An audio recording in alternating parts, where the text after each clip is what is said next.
Wow! How's everybody doing? You're looking great, ladies and gentlemen. Welcome to Timberworks Lumberjack Show here at the Puyallup Spring Fair. My name is Dave. I'm going to be your host, commentator, and scorekeeper for this evening's competition. And folks, what a great contest we got lined up for you. We got two professional lumberjacks backstage, two world-class timber sports athletes. We're going to get them out here in just a few minutes, and they are going to be competing head-to-head in several different events of modern-day timber sports. How many people have seen timber sports before? Let me see you show of hands out there. All right, excellent, excellent. How many people have never seen timber sports before? That should be the rest of you, okay? Well, I'll tell you what, if you've been tuning into the Steel Timber Sports series on TV, maybe you've checked out some local competitions here in this area. I know there's lots of them. You're going to be familiar with a lot of the stuff taking place up here on stage tonight. But for those of you who are not so familiar with the sport, if I could, I'd like to take just a really quick minute and give you a little bit of history on some of the stuff that's going to be taking place up here tonight. Now, all of the events that you're going to see up here, and in fact in any modern timber sports competition, have all come about from work that the old-time lumberjacks did in the woods in North America many years ago. Back before logging trucks and heavy equipment, chainsaws and stuff, all the work was done by hand. Crosscut saws like this and axes were the tools of the trade that these men used every single day to help harvest the timber that built our growing nation. Now, as we all know, back in the mid to late 1800s and the early part of the 1900s, America was very rapidly expanding. Now, this expansion required a great deal of lumber, of course. To meet that demand at that time, in the mid to late 1800s, the timber barons looked towards the upper Midwest. We are from Hayward, Wisconsin, up in the northwest corner of Wisconsin, right under the tip of Lake Superior. The white pine stands that stood in that area was the preferred timber that pretty much built the city of Chicago and a lot of other cities. By the 1920s, the logging industry was done in the upper Midwest, and it had moved on, of course, as we all know, to the Pacific Northwest, where they began harvesting the huge timbers out here. Well, in our part of the country, all the logging was done in the winter months. The white pine was cut during the winter months when it was cold. The lumber companies would hire crews of lumberjacks. They'd send them up into the North Woods, and they'd spend the entire winter season living up in the logging camps. Sometimes over 100 men living in some of these camps. They spend every day cutting these huge white pines down. They'd cut them up into lengths, and then they could use horses and oxen and steam engines to haul these logs out of the woods, where they would stack them beside the riverways. In the spring of the year, when the snow and ice melted out of the forest and the rivers opened up, they'd simply take all the logs they had cut all winter, push them into the rivers, and float them downstream to deliver them to some of the larger sawmills. Now, once the logs made it to the mill, the lumberjack's job was done. They'd go to work in the sawmill or their home farm, whatever their summer job was. Before they took off, though, they would gather in some of these old rough and rowdy sawmill towns for an annual lumberjack competition. You see, each guy thought that he was the best at his job, whether he was a sawyer, a chopper, or whatever. Each guy thought that he was maybe faster than the guy working next to him and therefore deserved a little more money. Well, the only way to find out who, in fact, was the fastest, who was the best, was with a competition, just like we're going to have right now. So, in the spirit of competition, ladies and gentlemen, what I would like to do is divide you guys into two teams. Does that sound all right?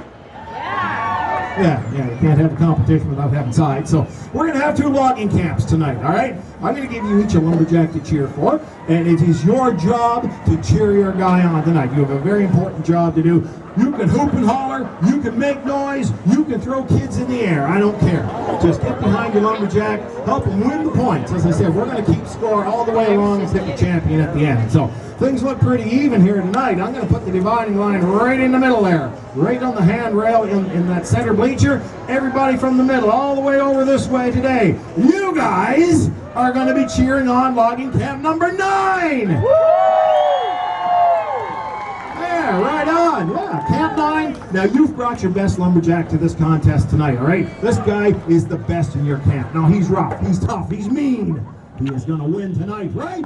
There we go. Everybody from the center all the way over this way today, you guys are cheering for logging camp number 13. That's right. That's right. Camp 13, you guys know that camp number 9 lumberjack is nothing but a wimp, right? That's right. He's a big sissy. Your guy's got to come out here tonight. He's going to kick some you-know-what, right? All right. One other thing we're going want to do here just very quickly, and we'll get this contest started. I'd like to teach you guys an old-time lumberjack cheer. It started off as a greeting years ago, and we kind of developed it into a cheer. Kind of a fun way, Timberworks Lumberjack Show, to get behind your guy and let him know you want him to win. It's very simple. I'll teach it to you right now. It just goes, yo-ho! Yo-ho! Not bad, not bad. Yeah, some people got that really good, and some people looked at me like I had 3 heads. Now, we're not going to get these guys fired up and ready to compete with half the people going, yo-ho. So I'll tell you what, on the count of 3, I want everybody out there, even the cool people over there in the back. On the count of 3, I want you to give me your biggest, your loudest, your loudest lumberjack yo-ho. Are you ready? On 3. 1, 2, 3. Yo! You're sounding great, ladies and gentlemen. Are you ready to meet your teams? Let's get them out here right now. For logging camp number 9, if you have been tuning into timber sports up in this area of the country, this name may be familiar to you. Now, this guy is one of the top in the world right now. He's traveled the globe competing in lumberjack shows and contests. As a matter of fact, he just returned from competing at the Royal Easter Show in Sydney, Australia, the biggest wood chopping event in the world, where he placed very well. A fantastic all-around competitor. He's working for you, Camp 9. Let's hear it for Sterling Hart.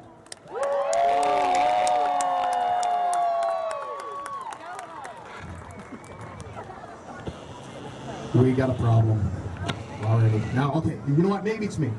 All right. Now, I see some people clapping over here whenever Sterling for Camp 9 came out. You're not going to clap for this guy. You're not going to cheer him on. Camp number 13, when you see a Camp 9 lumberjack doing well, what are you going to do? Exactly. Camp 9, when you see a Camp 13 lumberjack doing well, what are you going to do? Right on. Wow, now that we got that established. Camp 13, we're going to get you guys something to cheer for right now. Your lumberjack comes from Hayward, Wisconsin, home of the Lumberjack World Championships, where he is an annual competitor at that event. He also has been competing around the world. He's been to, of course, USA, Canada, New Zealand, Australia. He just returned from Norway. A fantastic all-around competitor. Chopper, sawyer, speed climber, log roller. Let's hear it for your guy, Camp 13, Mr. Bobby Bird.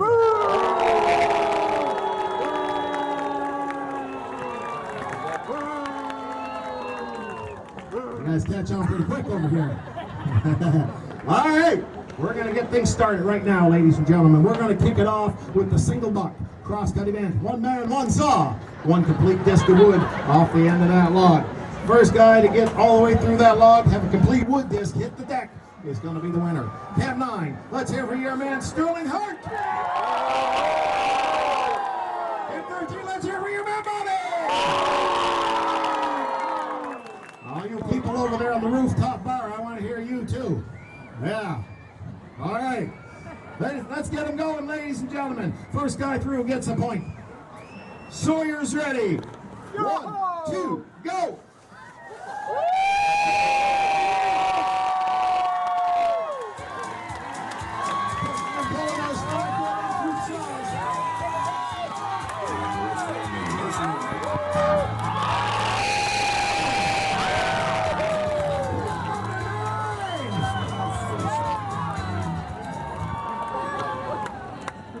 Camp 9 is on the board. Camp 13, what did you guys think about that one? That's what I thought.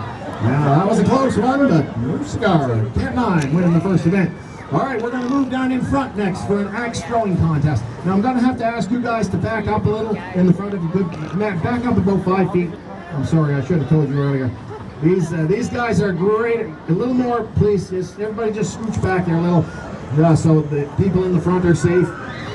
These guys are good axe throwers, but they're not that good, all right? We are throwing at this target from a distance of 20 feet. Now, be careful, you guys. Don't go messing around here. They're throwing. We're going to give the guys each one warm-up throw, and then they get 3 scoring throws.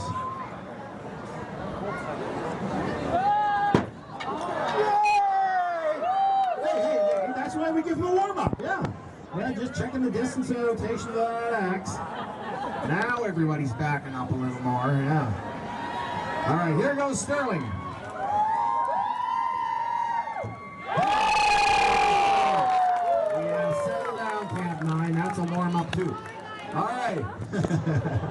This is how the scoring is going to go. If they hit that green ring on the outside, they get 1 point. If they touch that yellow, that's 3 points. The red bullseye is worth 5. Looks like Bobby is up for his first throw. How many want to see Bobby hit that bullseye? I want to see Bobby miss the target. All right.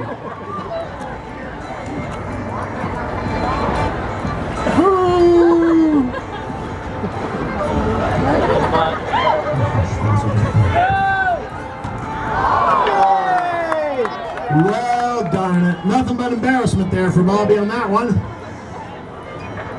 All right, Sterling's first throw. Here we go.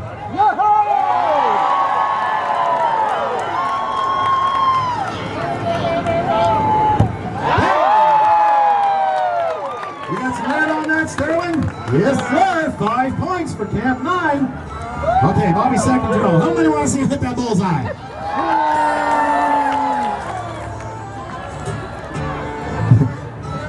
Nobody does more than this lady right on the corner. That is a... You got some red on it, Bobby? No. 3 points for Bobby on that one. Well, that was a good throw, Pat 13. Right in there. 5-3 right now. Sterling second throw.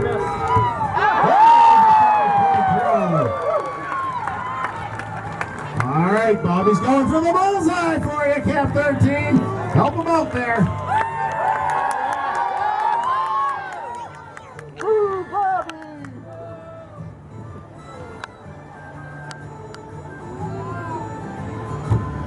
And there it is. 5 points. He's got it for you, Cap 13. But I think it's too little, too late.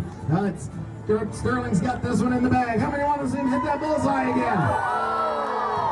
Oh, a little bit low, but Cap number 9 winning the axe throw. You can breathe easier now, ma'am. You can see the fear in her eyes. All right, well, folks, we're going to get right back up here on the deck, and we're going to move into a springboard chopping contest. A springboard originated back in the day. The necessity of it originated a couple of reasons. In the upper Midwest, of course, the snow got very deep in the winter. In order to avoid shoveling snow to swing their axe and chop the tree down, they'd simply chop a small pocket in the tree, put the steel-toed plank called a springboard in there, and then standing on the planks, they could get up onto that snow to chop the tree. By the time the logging industry moved out to the Pacific Northwest, of course, the trees were much larger. The root system may flare out into the forest floor. Well, they didn't want to chop through all that butt and wood, so to get above it, they chop a pocket in the tree, put a springboard in, and go as many boards high as they needed to, where that trunk became a constant diameter. Now, this is one of the most dangerous and difficult chops in timber sports today. They're swinging a 6-pound razor-sharp axe, both right and left-handed. You're going to see them chop from both sides of that block in order to make it a legal chop. These guys are great springboard choppers, ladies and gentlemen, and we have had some very close races here at the fair, so keep an eye on who severs that block first. Tab number 9. How many want it to be Sterling over here? 13. How many want to see Bobby get on board? Winning the springboard. All right, folks, once again, the louder you cheer, the faster they go. Let's get them started. Choppers ready. 1, 2, go! There they go, ladies and gentlemen. Help them out. Oh, they've had some tough old blocks here today.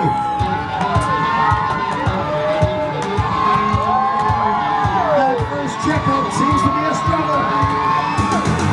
Tough blocks. That's it. Let's hear it for Sterling. Let's hear it for Sterling over here. He's motoring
close one. Camp 13 is on the board. Closing up the gap here. Well, folks, what we've seen so far are kind of traditional lumberjack events, right? We've had the crosscut saws and we've had the axes. We're going to modernize things now a little bit for this next one. We are going to be using some chainsaws. We are using steel chainsaws here at our show. Steel is the #1 selling saw worldwide and a proud sponsor of Timberworks Lumberjack Show. You'll also notice the guys are going to be putting on some safety equipment. Now, ladies and gentlemen, we always recommend, if you're using the chainsaw, please take a few seconds to put on the appropriate safety gear. Hearing and eye protection, of course, is a must. These black chaps you see the guys putting on their legs contain a Kevlar-type fabric that will, in fact, stop that chain and prevent a cut to your leg if that saw should accidentally come in contact. You'll see it just takes about 10 seconds to put this equipment on, and it could save you a whole lifetime of problems. So very, very important to wear the protective apparel when using a chainsaw. Now, when a new guy came into the logging camp in the fall of the year, when a buckweeder showed up, the camp boss didn't know whether to hire him. He didn't know what skills they possessed, so lots of times for the buckweeders, they give them a little test. Over the first few days, they give them several tools to use, or maybe several jobs to do, where they could keep an eye on them and kind of assess their skills and fit them into the logging operation as best they saw fit. Now, we have taken the test and we've created a race out of it. We call it the Choker Set Relay Race. They, as I said, are going to be using some saws, so we're going to give them an opportunity to warm these chainsaws up and get them ready to go.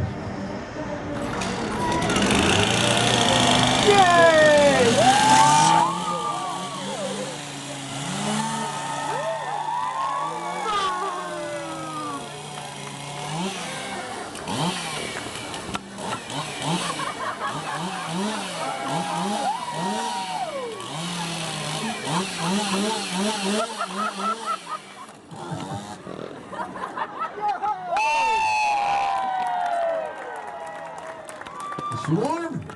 Good to go. All right.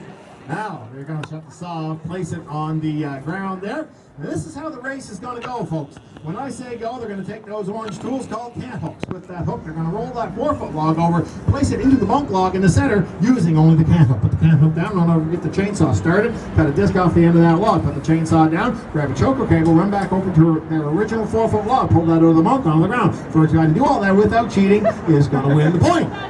Any questions? No questions? Good. All right, here we go. We got our lumberjacks ready. How many want to see Sterling extend his lead once again? How many want to see Bobby tie it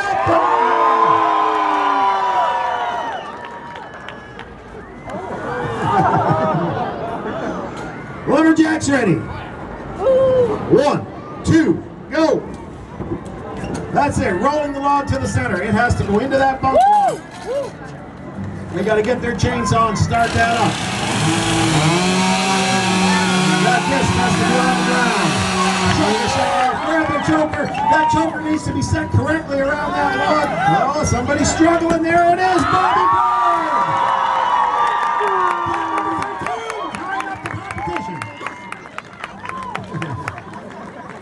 Bird. Indeed.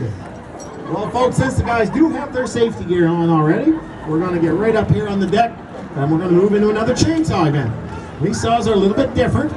They are known as stock modified hot saws. We have taken a pair of stock steel MS660s, but right out of the box, they've had a bunch of engine work done. They've had some carburetor modifications, and as you can see, they've been fitted with that custom exhaust pipe, that tuned pipe. Basically, what all this stuff does is it lets a lot more air and fuel mixture get crammed into that single cylinder engine, letting these saws run a whole lot faster, a lot leaner, and a lot louder. So the guys are going to warm these hot saws up. I would recommend, especially for the kids standing nearby, you're going to want to cover your ears. These ones are loud.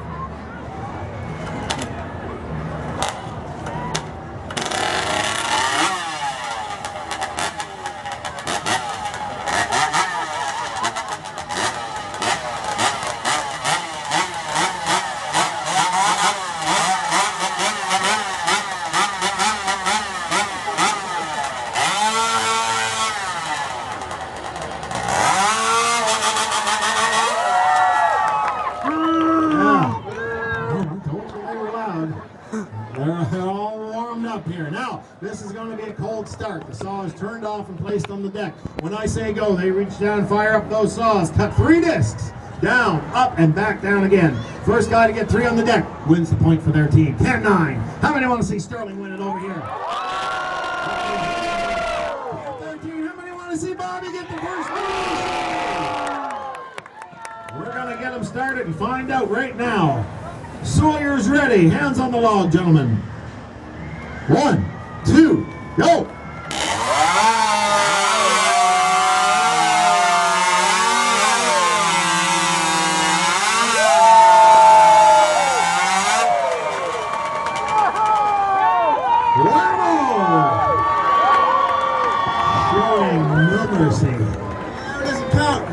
Doesn't count, why not? There's cheating going on. Wait a minute, now there was 3 discs, I didn't see any cheating.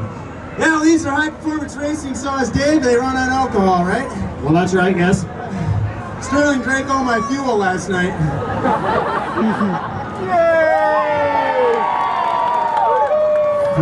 Fair's fair, and love and war and chainsaw racing. Hey, you know what? He got you fair and square there, Bobby. I don't even care. That's a dumb event anyway, right? You guys just keep cheering right now. Everybody over here start booing because I am going to guarantee victory in the next event. Yeah.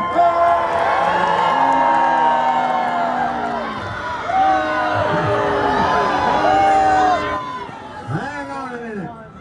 Hang on. How are you going to guarantee a victory in a lumberjack event? Oh, I practice all the time, Dave. I win everywhere I go. I train, and I've never lost. You've never lost this event. You're undefeated. Yeah. Why are you undefeated in this event? Because I'm the only one in it. That does increase his odds, but I'll tell you what, we're not going to give him a point for this, all right? We're going to step away from the competition for just a quick minute, but I think you guys are really going to enjoy this. Whenever we have a lumberjack on our team with any special skill or talent, we like to give them an opportunity in the show to sort of showcase that. Now, Bobby here not only is a great competitor, he is one heck of an artist. As a matter of fact, he's known all over Wisconsin and Minnesota for his pressed wildflower collections, and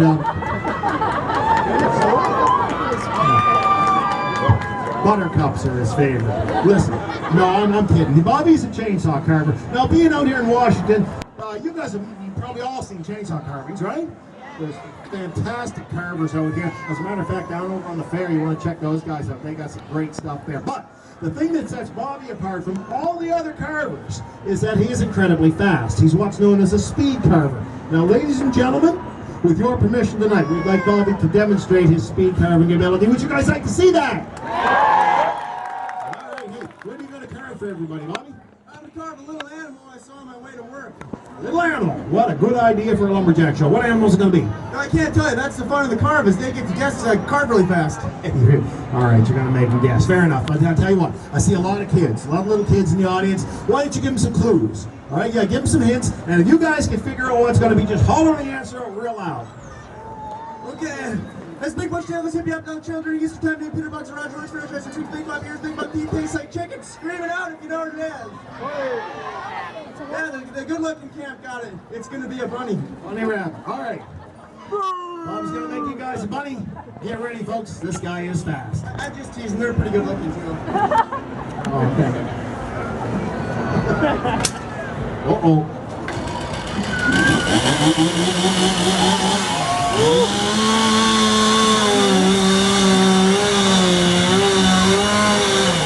Okay, now, he's leveled off the top of that block. We got a good smooth surface to start with. He's going to get his bunny started right now. What are you talking about, Dave? I'm finished. Finished?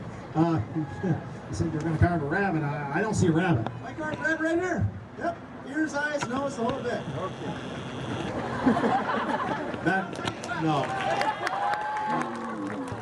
No, that doesn't look like a rabbit. I've never seen a bunny that looked like that. Where did you see one like that? Oh, yeah, David. You were with me. In the car. On the way to work today, right on the middle of the road. Really? What was the rabbit doing on the road? Sleeping, I think. Why would a rabbit be sleeping in the middle of the road? Well, because after I drove over him, he looked really tired. Get off the stage. Ladies and gentlemen, we are not going to accept that for a carved rabbit, are we? We are not. Should we give Sterling a shot at the block? Now, Sterling has been studying. He's been practicing. He's been on YouTube looking at videos, I'm assuming, of chainsaw carving, but we're going to give him one shot at the block. One chance to impress you guys. Can you carve these people a bunny rabbit? I think so. You know, in Bobby's defense, not a lot of people know this, but he's actually a complete idiot, so... How would I carve you guys up a 3D bunny? You want to see that? One bunny coming up, he says.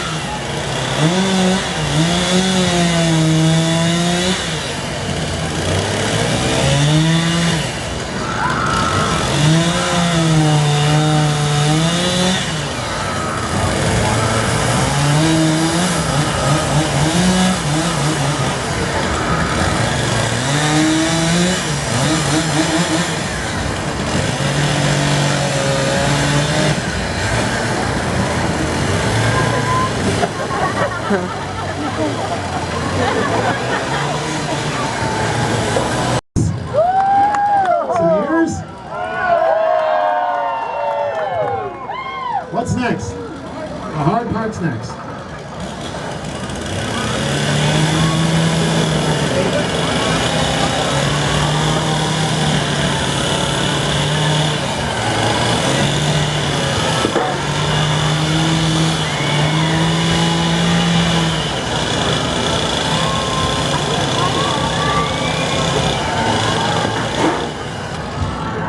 Are you done? Let's take a look here at that. What in the world is that? It's a bunny. That's Franken bunny. That's the ugliest bunny. You are not going to show them. No, don't.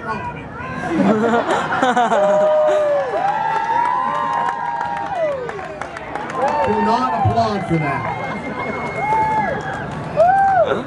The ears are good. Look at the nice ears, the face, not so good. Look, you describe that face on there. You need to put some more detail on this thing. Done. The tail's going on the back. No, I need some more facial features. It's more facial. Some whiskers. Some whiskers, yeah, that's a good idea. Big bushy tail? Yeah, fluffy bunny tail, yeah. Big eyebrow. Eyebrows on a rabbit. No, eyebrow. One eyebrow, all the way across. Where'd you come up with that idea? Well, Bobby's girlfriend, I saw her fucking hers. Oh, no. Alright, here we go.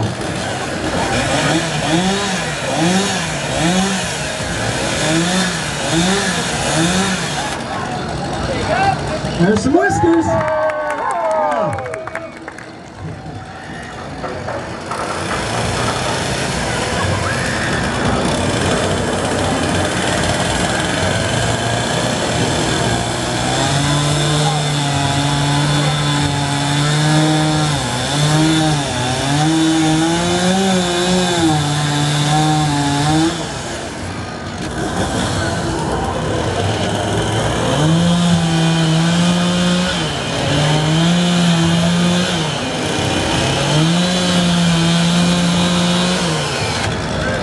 Alright, the tail, yeah.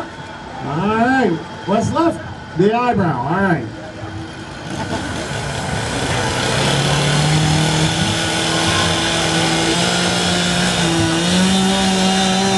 Hey, stop! You're gonna go too deep, oh no.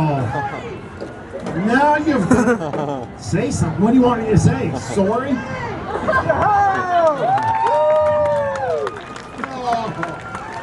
You ruined it!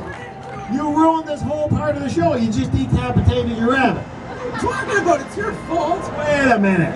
How is that my fault? You kidding me, Dave?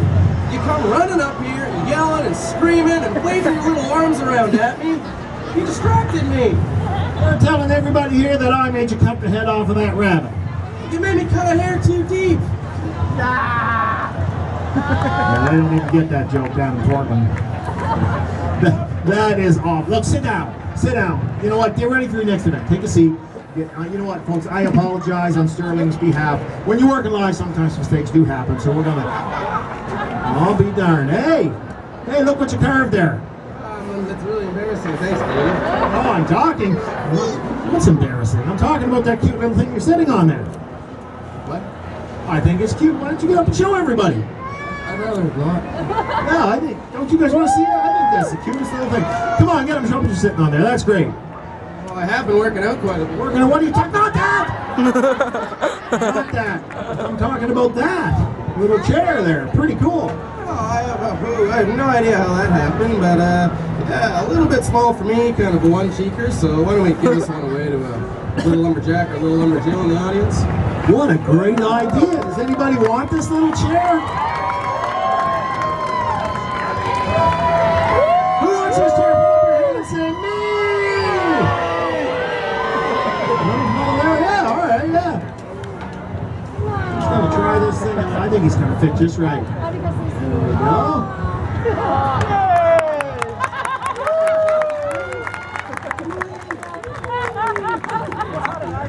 You like that chair? Yeah. This is your little guy, is it? Yeah, it's $20, buddy. $20. He was reaching for it, wasn't it? No, that's not $20. That's a little gift from Timberworks Lumberjack Show and our friends at Steel Chainsaws and Duluth Trading. Give a nice round of applause for this young man. Yeah, and keep it going for his dad that gets to drag that thing around the rest of the day.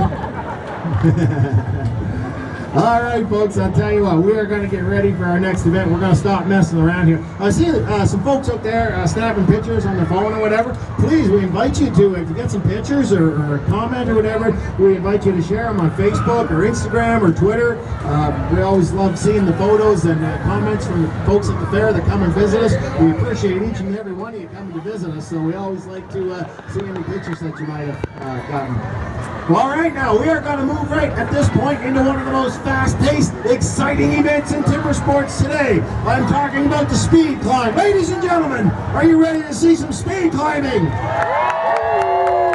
Now, folks, this is not just a race to the top of these 45-foot spire poles, but a race up and down. We're going to see the guys race to the top, throw their rope so it hits that orange line, and then it's a race right back to the pad. First guy up and down is going to win the point for their team.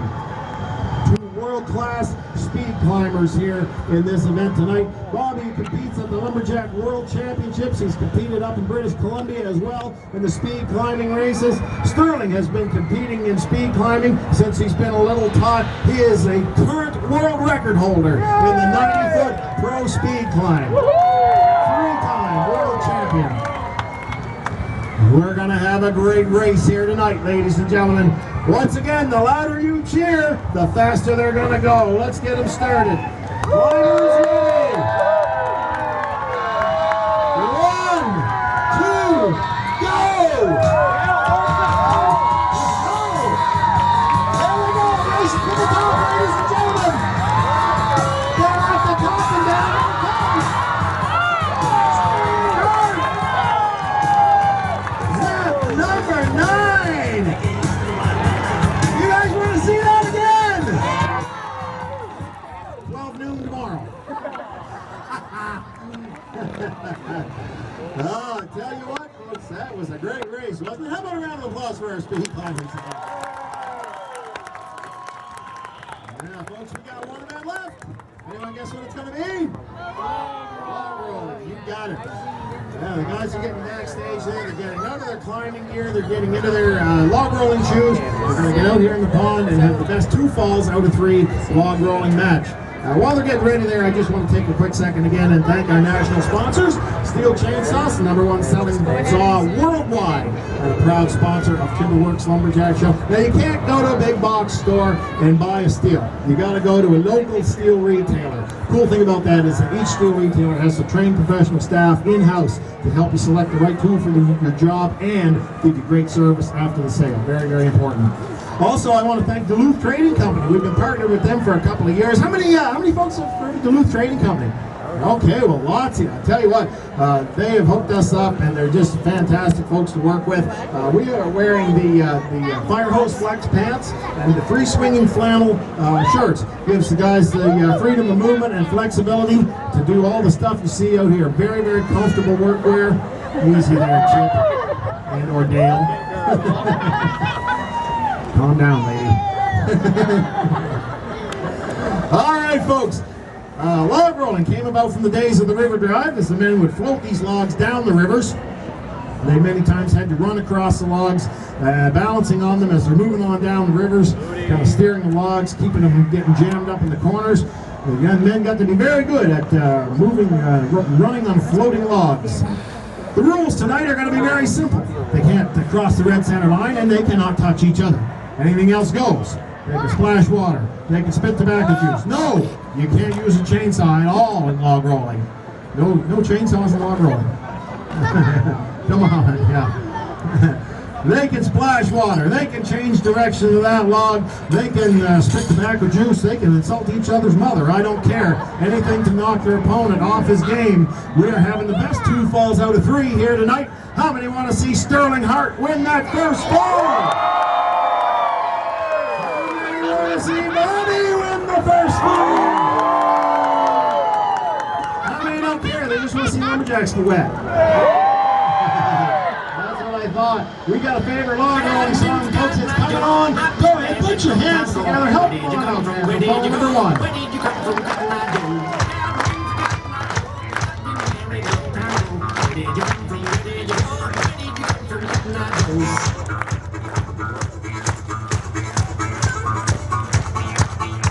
Ball number 1, here we go. There's the splash for Sterling. Sterling Hart in the first one.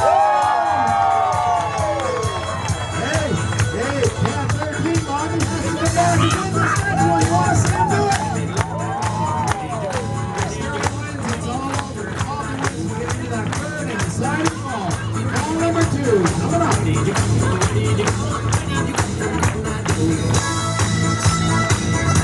Back and forth on that log, watching each other's feet. There's a water splash. That's legal. A little splash for Sterling.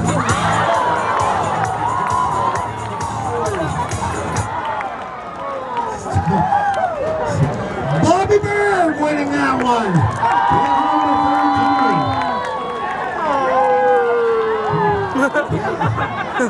Tab 9, the loser, I think, in more ways than one there. But hey, don't worry, these guys are tough as nails. We're going to get right back out there for that third and decide. Hey, get over here. Where do you think you're going? I'm going home. Can't go home. We are in the middle of a log rolling match. What happened? I don't know. Well, I'm obviously not a very gifted athlete, so big dog Bobby over here decided to show me some of the special log rolling tricks yesterday. Really? Yeah, how'd that work out? Yeah, it went great. He showed me the old double-footed water splash that I hadn't heard about yet. Hang on a second. The double-footed water splash. I've never even heard about that. How's that go? Yeah, it doesn't go very well. I started splashing water with the right, and started splashing water with the left, and then what happened, Bobby? Yeah, that was real fun. Wow, right down there. Yeah, you come down there hard. Did you hurt yourself? Obviously, I hurt myself. Everybody saw it. I fell right on my little elbow. Elbow. There's a mark there. Other than your elbow, how do you feel? Surprisingly like a new man. I bet you do. Can you get back up for one more fall? You guys want to see one more fall? All right, here we go, folks. This one's for all the wood chips. Third and final fall. Go ahead, put your hands together. Help on out there. That's it for Sterling at tab 9. That's it for Bobby at tab 13.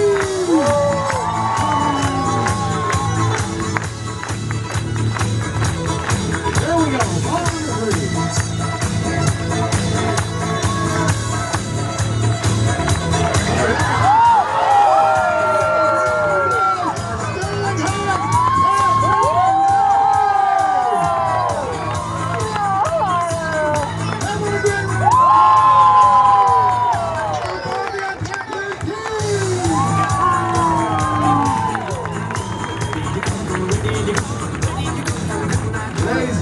Thank you so much for coming to visit us tonight. You have been fantastic. You really make our day. You really do. On behalf of our Lumberjacks, let's hear it for Sterling Hart.